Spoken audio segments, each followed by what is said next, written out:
ni lazima tuwekeze kwenye mipango ya matumizi bora ya ardhi. Vinginevyo itakuwa mzozo kila siku, na hiyo mizozo haiongezi ardhi, itatengeneza chuki, itaua utaifa wetu.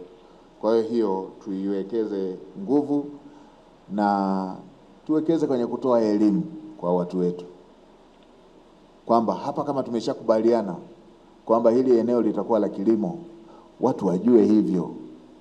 Tuwekeze kwenye kutoa elimu, lakini tuwekeze pia kwenye kuendelea kuwahimiza hawa watu kwenye undugu, uungwana. Nimepita kote nikawaambia ardhi haiongezeki hata tukauana, haiongezeki. Hata tukapigana haiongezeki, hata tukachukiana haiongezeki. Tunatakiwa tuwekeze moja kwenye kupanga matumizi bora ya ardhi, pili kuheshimu shughuli hizi tunazofanya. Asiwepo mtu anayetumia kiburi tu kudharau shughuli ya mwenzake. Hili halikubaliki. Waheshimiwa wabunge, waheshimiwa viongozi wa serikali, tuendelee kuwaambia wananchi hilo. Mimi nimekulia jamii ya kifugaji, nimekulia jamii ya wakulima. Nimekuwa nikiwapa mfano.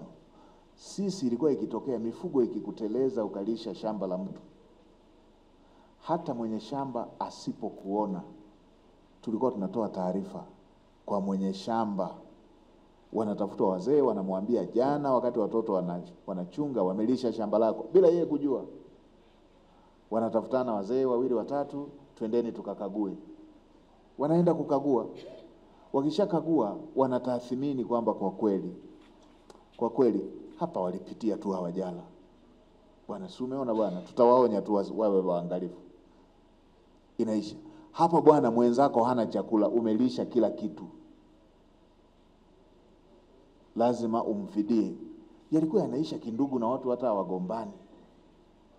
Sasa huu utaratibu wa leo, sio roho ya Kitanzania hiyo. Utaratibu wa leo wa kwenda kusimamia kabisa shamba mpaka liishe, unalisha mpaka liishe, na akija anapiga yowe unamdhuru, ili halikubaliki. Huku ni kuvunja sheria kwa makusudi.